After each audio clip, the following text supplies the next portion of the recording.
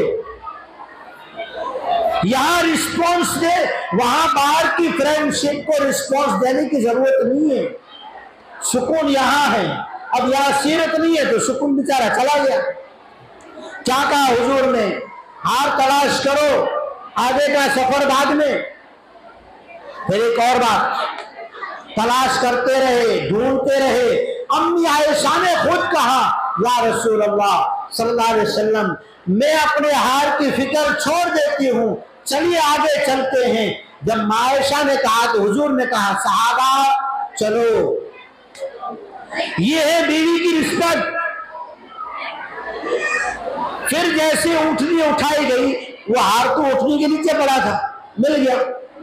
ایک اور روایت، ایک صحابی آئے، یہ آج اسلامیات ہمارے اندر نہیں ہے نا، اسی لیے بیچارہ اگر کوئی بیوی کی فکر کرے یا اسے بیوی کا 2-3 فون آ جائے، کدے چودہ خاطرہ تھری رہو، تو ہم اسے کیا سمجھتے پتا؟ جورو کا غلام۔ اللہ کے واسطے سیرت پڑھو، آپ یہ سارے الزامات سیرت پہ لگا رہے۔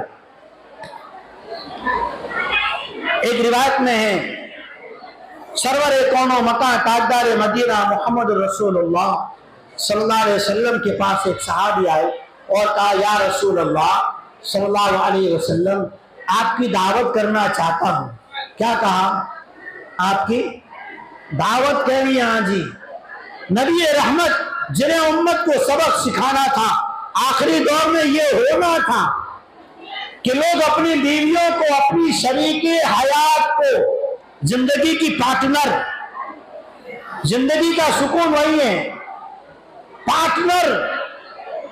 تو حضور نے کیا سبق سکھایا؟ صحابی سے کہا عائشہ کی بھی دعوت بھیجی آئے، عائشہ کی دعوت بھیجی آئے۔ ہم تو نام لینے میں شرم کرتے، اے سنے تھی، آئی سنو تھا۔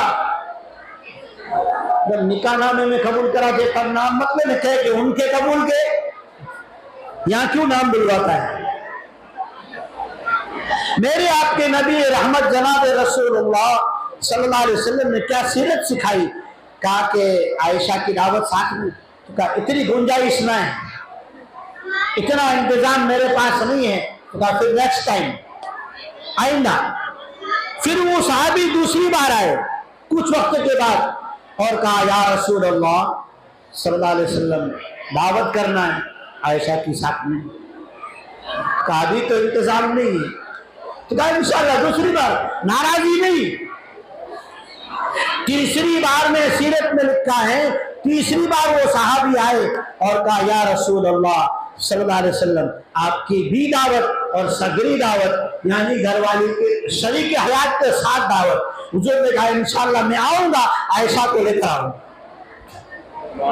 قرآن مجید میں سب سے مضبوط جو رشتہ بتایا گیا ہے، جس کو ماں باپ کے رشتے سے، عورت کے رشتے سے زیادہ بیان کیا گیا، وہ میاں بیوی کا رشتہ ہے۔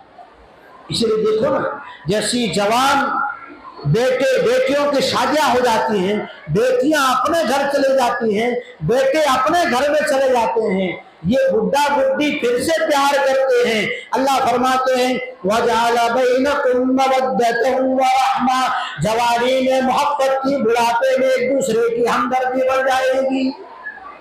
جوانی میں محبت، ایک دوسرے کی جو چوائس ہے، ایک دوسرے کے پسند چیزیں ہیں اسے کرنے پہ مجبور کرتی ہے، بڑھاپے میں ایک دوسرے کے دکھ سکھ کو نبھانے کے لیے مجبور کرتی ہے۔ اللہ فرماتے ہیں یہ دونوں رشتے وہ ہیں، میاں بیوی کا رشتہ وہ ہے، جوانی میں بھی آپس میں محبت بڑھتی ہے، بڑھاپے میں بھی یہی رشتے باقی رہتے ہیں۔ بڈھا بڈھی، یہ بوڑھا اور بوڑھی جو ہے، یہ ماں اور باپ، یہ سفید ریش باپ اور یہ ہڈیوں سے چور، دکھوں سے چور ماں، یہ پھر سے دوسرے کے دکھ سکھ کو پوچھتے ہیں۔ بیٹے اپنے گھروں میں چلے گئے، ان کے پہلوؤں میں اپنی دلہنیں آ گئی، بیٹیاں اپنے دلہوں کے پاس چلی گئی، پھر سے یہی رشتہ باقی رہتا ہے کہ جنت میں بھی یہی رشتے ایک دوسرے کے ساتھ جوڑے جائیں گے۔ اللہ نے قرآن مجید میں جنت میں بھی کہا کہ میاں اپنی بیوی اور خاندان کے ساتھ ہوگا، لیکن میاں بیوی ساتھ ہوں گے۔